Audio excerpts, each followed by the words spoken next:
Assalamualaikum warahmatullahi wabarakatuh. Pada kesempatan kali ini saya akan berbagi pemahaman saya mengenai salah satu materi auditing pengantar, yaitu konsep materialitas dan risiko audit. Sebelum masuk lebih jauh ke dalam materi, perkenalkan nama saya Humairo Aisyah-Ningrum. Pembahasan pertama adalah mengenai konsep materialitas. Konsep materialitas adalah besarnya salah saji yang dapat mempengaruhi keputusan pemakai informasi dan pertimbangan seseorang yang meletakkan kepercayaan terhadap salah saji tersebut. Suatu salah saji dalam laporan keuangan dapat dianggap material apabila pengetahuan dalam salah saji tersebut mempengaruhi pengambilan keputusan oleh pemakai laporan keuangan secara rasional. Idealnya, auditor menentukan pada awal audit jumlah gabungan dari salah saji dalam laporan keuangan yang akan dipandang material. Hal ini biasanya disebut dengan pertimbangan awal tingkat materialitas. Jadi, pertimbangan awal tingkat materialitas adalah jumlah maksimum dari salah saji laporan keuangan yang menurut auditor tidak akan mempengaruhi pengambilan keputusan oleh pemakai laporan keuangan. Biasanya dalam perkembangannya, seiring dengan dijalankannya audit, jumlah ini dapat berubah. Tujuan penetapan materialitas adalah untuk membantu auditor merencanakan pengumpulan bahan bukti yang cukup. Semakin kecil jumlah materialitas yang ditetapkan oleh auditor, maka auditor perlu mengumpulkan lebih banyak bukti dan juga berlaku sebaliknya. Pembahasan selanjutnya adalah mengenai tingkatan materialitas. Yang pertama, materialitas pada tingkat laporan keuangan, yaitu besarnya keseluruhan salah saji minimum dalam suatu laporan keuangan yang cukup penting sehingga membuat laporan keuangan menjadi tidak disajikan secara wajar. Seorang auditor harus menggunakan keseluruhan tingkat materialitas yang paling kecil. Kenapa? Karena semua laporan keuangan itu saling berkaitan dan juga dalam proses audit kita berkaitan dengan lebih dari satu laporan keuangan. Tingkatan yang kedua adalah materialitas pada tingkat saldo akun, yaitu salah saji minimum yang mungkin terdapat dalam saldo akun yang dipandang sebagai salah saji material.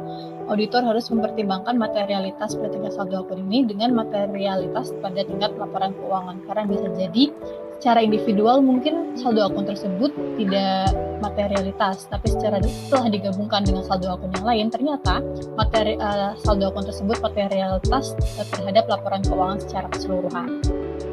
Selanjutnya mengenai pertimbangan materialitas. Ada dua pertimbangan, yaitu yang pertama pertimbangan kuantitatif berkaitan dengan hubungan salah saji dengan jumlah kunci tertentu dalam laporan keuangan. Yang kedua pertimbangan secara kualitatif berkaitan dengan penyebab salah saji.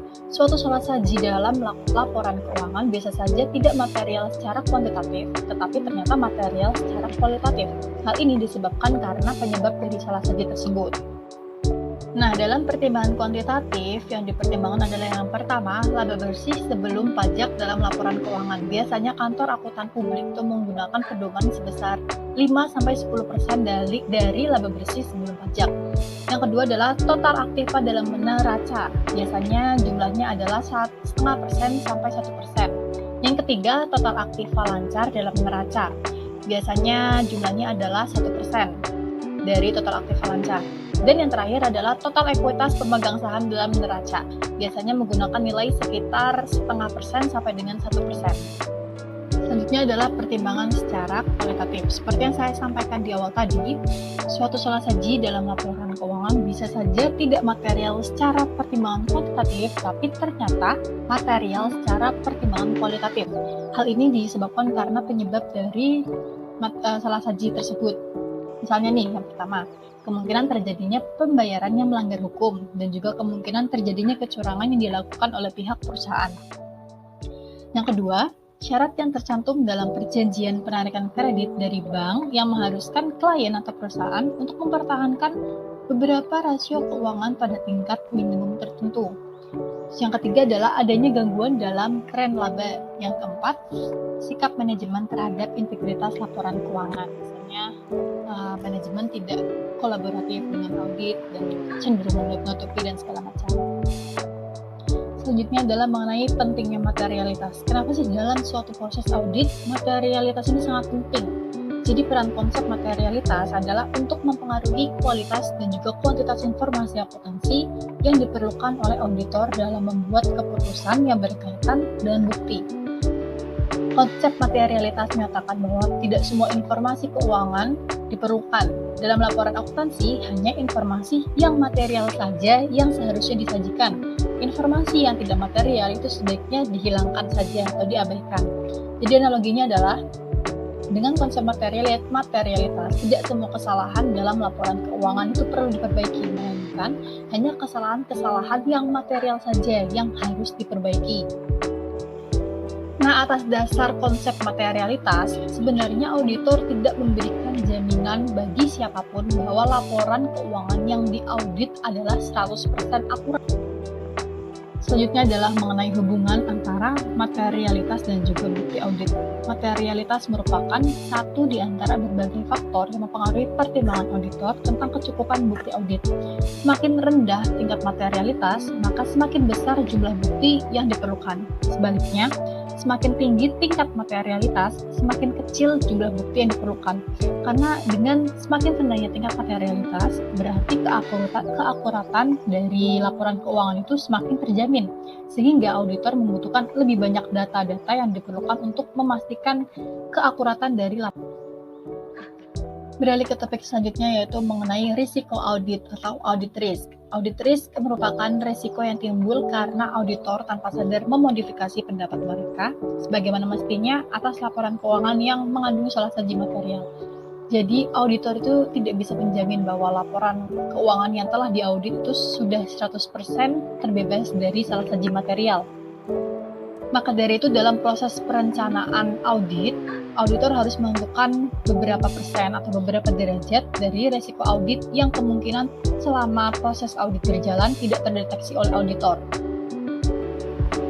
Semakin tinggi tingkat resiko yang diambil oleh auditor, maka semakin tinggi pula tanggung jawab auditor dalam mendeteksi kecurangan dan juga kekeliruan dalam laporan keuangan.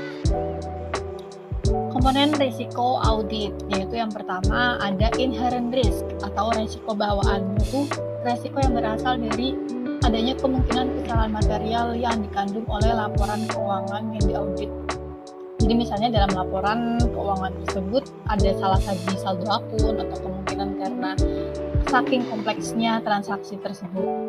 Yang kedua adalah control risk atau risiko pengendalian, yaitu resiko yang berasal dari adanya kemungkinan kesalahan yang berasal dari ketidakmampuan sistem pengawasan internal suatu perusahaan untuk menemukan atau menghindari kesalahan secara dini. Jadi dari hal ini kita bisa melihat keefektivitasan dari sistem pengendalian internal suatu perusahaan. Apakah sudah efektif atau ternyata belum. Terus yang ketiga adalah detection risk atau resiko deteksi, yaitu resiko yang berasal dari adanya kemungkinan akuntan tidak menemukan kesalahan atau salah satu material sewaktu melakukan audit. Biasanya hal ini disebabkan karena misal auditor memutuskan untuk tidak memeriksa laporan keuangan secara 100% atau karena hal lainnya. Oke, hubungan materialitas, bukti audit, dan juga risiko audit. Ada 3 kemungkinan situasi. Yang pertama adalah apabila auditor mempertahankan risiko auditnya konstan dan juga tingkat materialitasnya dikurangi, maka auditor harus menambah jumlah bukti audit yang dikumpulkan. Situasi yang kedua yaitu jika auditor mempertahankan tingkat materialitasnya konstan dan juga mengurangi jumlah bukti audit yang dikumpulkan, maka risiko audit menjadi meningkat. Kemudian ada situasi yang ketiga. Jika auditor menginginkan untuk mengurangi risiko audit, auditor memiliki 3 alternatif. Yang pertama, auditor dapat menambah tingkat materialitas, sementara itu mempertahankan jumlah bukti audit yang dikumpulkan.